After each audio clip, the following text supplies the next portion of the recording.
If you're hearing this, it isn't random. Nothing in the quantum field is random. Resonance has pulled you here, the same way a tuning fork vibrates when another is struck across the room. The words you're listening to right now are not simply a coincidence, but a mirror reflecting something that is already alive within you. Think of this moment not as chance, but as confirmation. Your manifestation is not waiting in some distant future. It's already humming in the background of your reality, waiting for you to notice. Most people imagine manifestation as something they chase, as if it were far away, hidden just beyond the horizon. But the truth is more intimate than that. In the quantum model, every potential already exists, layered in the field around you like frequencies on a radio dial. You're not creating from scratch. You're tuning into what has been there all along. And the fact that you've been drawn here means your frequency is already shifting toward alignment. Pause and let that sink in.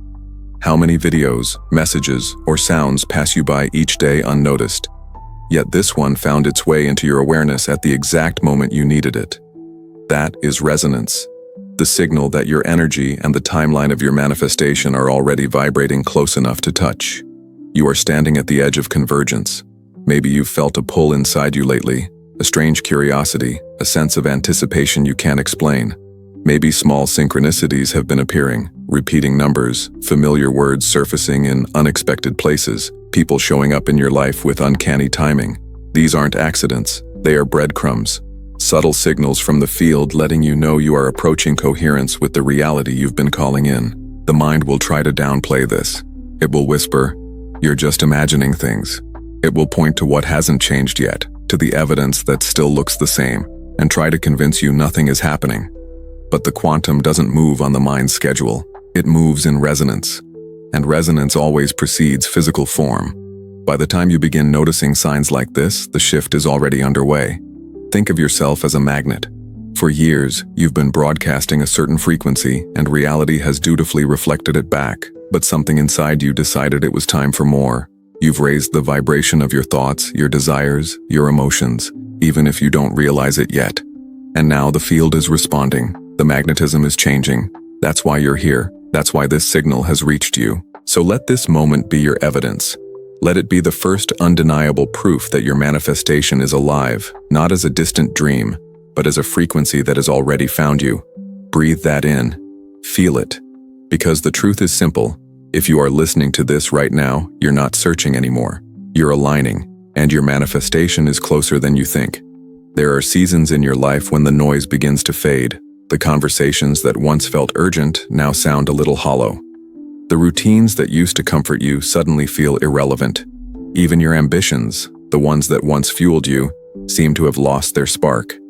You might catch yourself wondering if something is wrong, if you've lost momentum, if you're drifting instead of moving forward. But this quiet is not a sign of failure. It is the signal of transformation. What feels like emptiness is not stagnation. It is recalibration. Imagine your life as a tightly woven web of patterns and beliefs, each thread anchoring you to a certain frequency.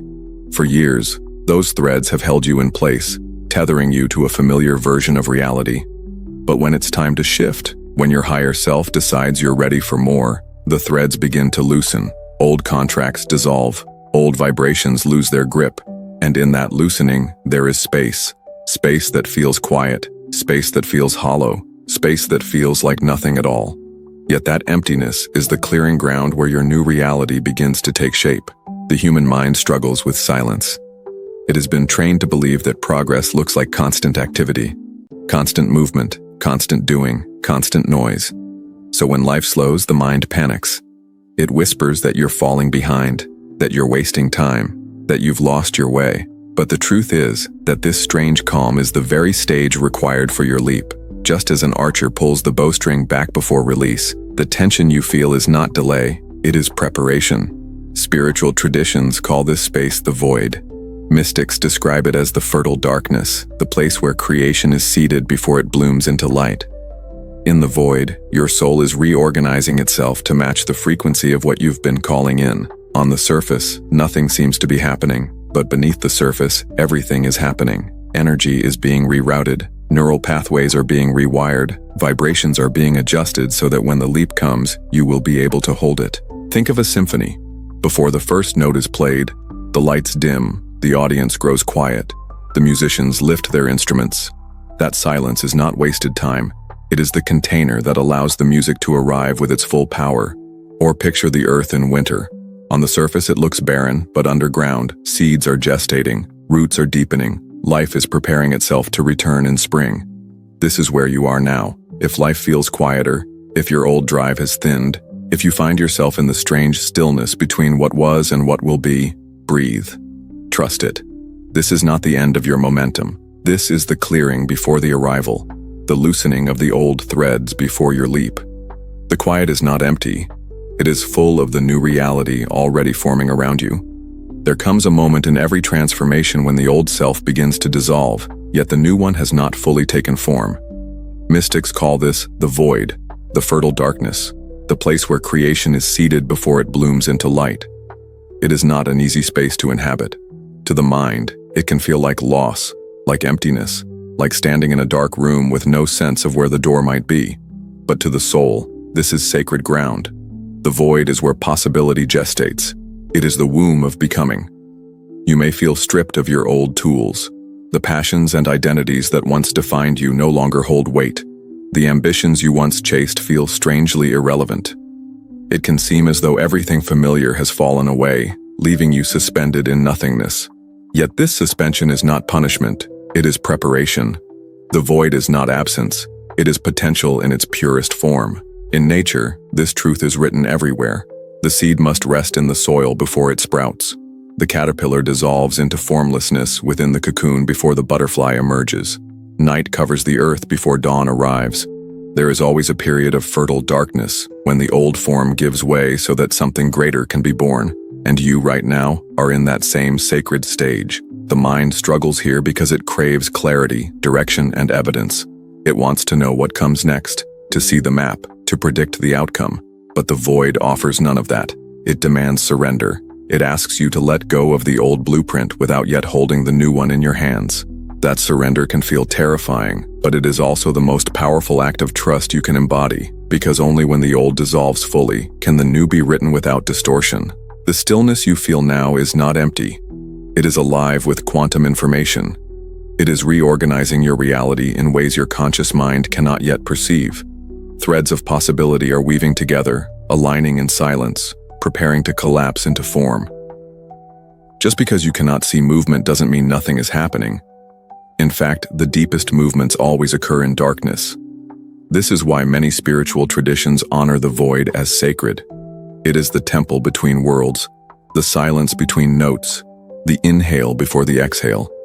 It is here that your soul gathers its strength, recalibrates its frequency, and prepares to bloom into the next version of you. What feels like absence is actually gestation. What feels like the end is the most intimate beginning. So if you find yourself in this space, don't rush to escape it. Don't scramble to fill it with noise or cling to what is already dissolving. Instead, breathe into it, trust it, let the darkness hold you, because in the void, your old self is dissolving and your new reality is already stirring. The bloom is inevitable. The light is on its way. There comes a point in your journey where the world around you no longer feels like home. The friendships that once felt easy now feel heavy. The conversations you used to enjoy begin to sound shallow. The routines that once brought comfort now feel like cages. You wake up and realize that what used to fit no longer does. This can feel unsettling, even disorienting, as if life itself has gone slightly out of tune. But what you're experiencing isn't failure or decline. It is frequency mismatch. The undeniable signal that your vibration is rising and your old reality can no longer contain you. Think of it like trying to play a high-definition movie on outdated hardware. The screen glitches, the sound cuts out, the system lags. It's not that the movie is broken, it's that the old system wasn't designed to hold the upgrade. In the same way, the life structures that once supported you weren't built to sustain the vibration you are now stepping into. That discomfort is not a problem to be fixed. It is the friction that propels you forward. When you feel this mismatch, the temptation is to resist it. The mind tells you to patch the cracks, to make the old work again, to cling to what is familiar even if it no longer feels right. But in the quantum field, trying to restore what's breaking is a step backward. The discomfort is evidence that you've already outgrown that timeline. What feels like falling apart is really the shedding of density, the beliefs, patterns, and identities that cannot travel with you into the next chapter. This is why certain relationships suddenly feel strained. It's not that you've done something wrong, it's that you're no longer broadcasting on the same frequency. And while the heart may want to hold on, resonance doesn't lie. When vibrations drift apart, tension builds until the truth is undeniable. The same is true for work that once felt meaningful but now feels hollow, or ambitions that once drove you but now feel lifeless. You've shifted, you've upgraded, and your external reality is lagging behind. This is not a mistake. It is the natural order of quantum change. Every leap begins with decoherence, when two systems, the inner you and the outer world, stop vibrating in harmony. The tension you feel is not chaos. It's the push that ensures you can't stay where you are. It is life's way of urging you toward what matches your new frequency. So if you feel uncomfortable in places that once felt familiar, celebrate it. The friction is proof you've already risen higher. The tightness is evidence you no longer belong to the old. Instead of asking, "How do I fix this?" ask, "What is this making space for?" Because the truth is simple. The mismatch is the bridge. It's not pulling you backward. It's pulling you forward into the timeline that has been waiting for you all along. One of the clearest signs that you are close to a quantum leap is when your emotions begin to swing with unusual intensity. One moment you are filled with hope, certain that something extraordinary is about to unfold. The very next moment, doubt creeps in, whispering that maybe you imagined it all. Then excitement surges again, followed by a sudden drop into fear. To the logical mind, this feels chaotic, unstable, like proof that you are not ready. But in truth, this emotional oscillation is one of the strongest confirmations that you are on the brink of transformation.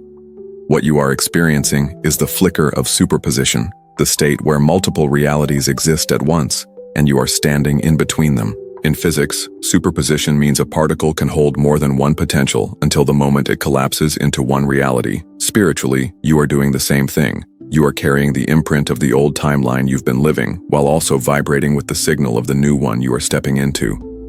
Your emotions swing because you are flickering between both states, tasting what it feels like to stand in the old, and what it feels like to step into the new. This back and forth is not failure. It is the system recalibrating, your energy searching for coherence. Every time you feel a surge of hope, it's your higher self pulling you into alignment with what is waiting. Every time doubt rises, it is the echo of the old frequency trying to keep you anchored. Both states are temporary, both are part of the process. The oscillation itself is a sign that the field is searching for resolution, that you are edging closer to the collapse, the moment when the new reality becomes the only one. This is why your feelings may feel louder than usual. Small triggers stir big emotions. Simple moments feel charged with unusual weight. The system is turned up, the volume amplified, because your subconscious is reviewing every belief and attachment, scanning each one and asking, does this belong in the new timeline, or does it dissolve with the old? That questioning is emotional by nature, because emotions are the language of change. They are the body's way of signaling that you are in unfamiliar territory, balancing between the comfort of what was and the vastness of what is arriving. The danger is in misinterpreting the swings as instability. Many believe, if I were really close, I wouldn't feel this much fear.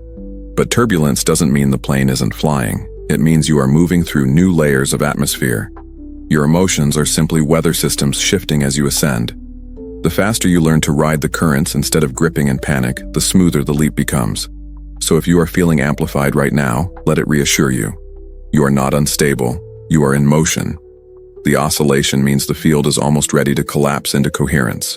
Soon, the flicker will end, and you will find yourself fully inhabiting the new reality you've been calling in.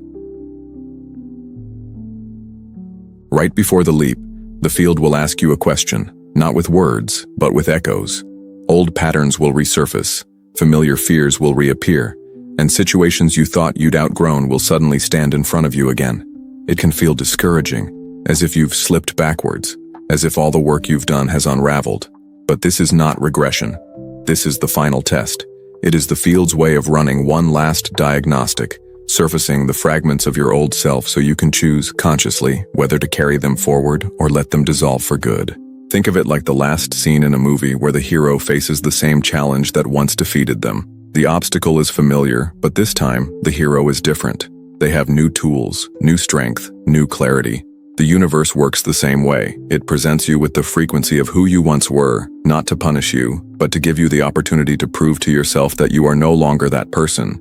Each trigger that rises is simply a mirror reflecting back the question, will you respond as the old self or the new one? It may be a conversation that hits the same raw nerve as an old relationship. It may be a money situation that awakens the same scarcity panic you felt years ago. It may be a sudden wave of self-doubt that sounds eerily familiar, like a voice from your past. These moments are not failures. They are thresholds. They are the doors standing between you and your new reality, and the key is always the same: how you choose to respond. Here is your practical step. The next time you feel pulled into an old reaction, pause. Just for a moment, stop yourself from moving on autopilot. Breathe, then ask yourself, what would the version of me who already has my manifestation do right now? Even if it feels unnatural, even if the answer feels too bold, too calm, too certain, act from that place. That choice is not imaginary, it is alignment. Every time you choose differently, you collapse the old probability wave and anchor the new one. You signal to the field, this is who I am now. It may not be easy at first. Your nervous system may want to grip to the old. Your mind may try to pull you into familiar scripts. But the more you practice this, the stronger your coherence becomes. Each choice weakens the old identity until it no longer has power and strengthens the signal of your new self until it becomes your default. So don't fear the resurfacing of old triggers. See them for what they are: the final rehearsal before the curtain rises, the chance to demonstrate that you are no longer bound by the past. Respond as the version of you who already has what you've been calling in, and the field will have no choice but to mirror that back. This is the crossing point. This is how you step through the threshold. Arrival doesn't always look the way you thought it would. You may have expected fireworks, a dramatic shift, some undeniable sign that the universe had cracked open to announce your new beginning. But the truth is, most quantum leaps don't arrive with thunder. They arrive quietly. One morning you wake up and notice that the fear you used to carry simply isn't there. The problem that consumed your thoughts now feels irrelevant. A conversation that once would have pierced your heart passes through you without weight. The arrival is so subtle that your mind almost wants to dismiss it, to ask, was that it? But that's exactly how you know the shift has taken root. When a new reality becomes natural, it stops feeling like an event and starts feeling like identity. There is no dramatic crash of symbols, no flashing lights, just the deep calm of resonance. Just as an electron jumps into a higher orbit in an instant, without struggle or noise, your consciousness has done the same. One moment you were flickering between timelines, the next you were fully living inside the new one, and because it feels so seamless, the mind can hardly register the magnitude of what has happened. This is the beauty of the quiet arrival. It doesn't need to announce itself. It doesn't need to prove itself. The shift is so complete that the old self feels like a dream you barely remember. What used to define you now feels distant, as if it belonged to someone else. And in a way it did. That version of you collapsed when you chose differently, when you embodied the vibration of your manifestation until it became your default. From here, life begins to reorganize itself without your effort. Synchronicities flow more easily. Opportunities appear without force.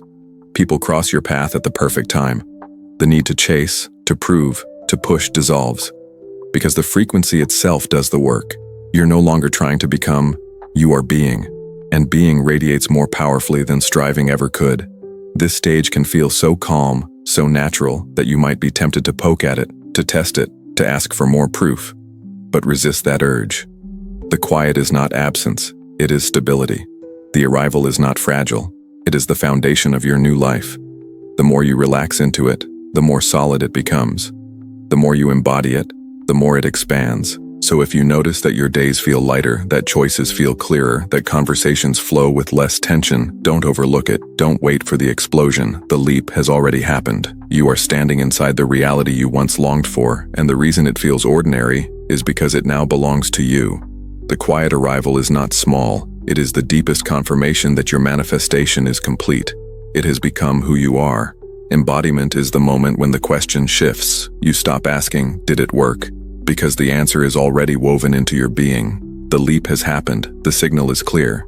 Now the work is no longer about seeking proof, but about living fully as the new you. Every thought, every choice, every action becomes an expression of alignment, a reinforcement of the frequency you've stepped into. This stage is subtle, Yet it is the most powerful of all because it's here that your transformation roots itself in permanence. You are not reaching anymore. You are not waiting. You are not rehearsing a future you hope to arrive at. You are being. And being is the highest form of manifestation. Think about it this way. When a singer fully embodies a song, they don't ask after every note, "Am I singing correctly?" They allow the music to flow through them without hesitation. They are the song. The same is true for you. You no longer stop to wonder if you're aligned. You live alignment. It becomes as natural as breathing. At first, the mind may still want to test it. It may look around for dramatic signs, wondering if the universe is still listening. But the quiet truth is that the universe has already responded. The quantum field isn't waiting for constant reminders. It mirrors your state of being. The more you embody this new frequency, the more life organizes itself to reflect it back. You'll notice synchronicities unfolding without effort, opportunities sliding into place without struggle, conversations aligning without you needing to control them. This is the power of embodiment. But embodiment isn't passive. It asks you to participate in your new reality consciously. Each morning when you rise, you have a choice: to step back into the old patterns of who you once were, or to walk as the version of yourself who already holds what you've manifested. Embodiment is choosing the latter again and again until it is no longer a choice, but your natural state. This can be as simple as shifting your language. Instead of saying, "I'm trying to become," you begin to say, "I am."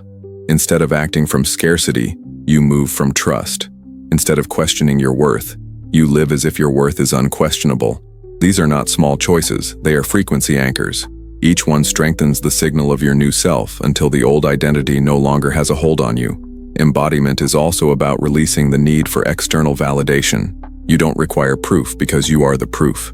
Your calm, your clarity, your presence. They radiate the frequency of your manifestation louder than any words could.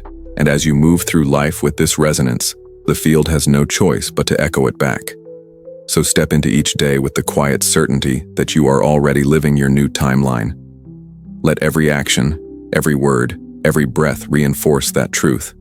Embodiment is not about waiting for the shift. Embodiment is the shift. There comes a moment when everything begins to click into place, not with strain or effort, but with a sense of inevitability. You notice it first in the little things. A conversation with a stranger delivers the exact phrase you needed to hear. An opportunity arrives out of nowhere, one you could not have orchestrated even if you had tried. Numbers repeat on clocks, receipts, and license plates, reminding you that something larger is at work. These synchronicities aren't coincidences. They are confirmations. The quantum field is reflecting back your coherence, showing you that your manifestation has already locked in. Life begins to feel different here. The struggle softens. The resistance fades. What once felt uphill now feels fluid, as if you are being carried by a current rather than pushing against it. The doors that were once bolted shut swing open with surprising ease. Connections arrive at the exact moment you need them.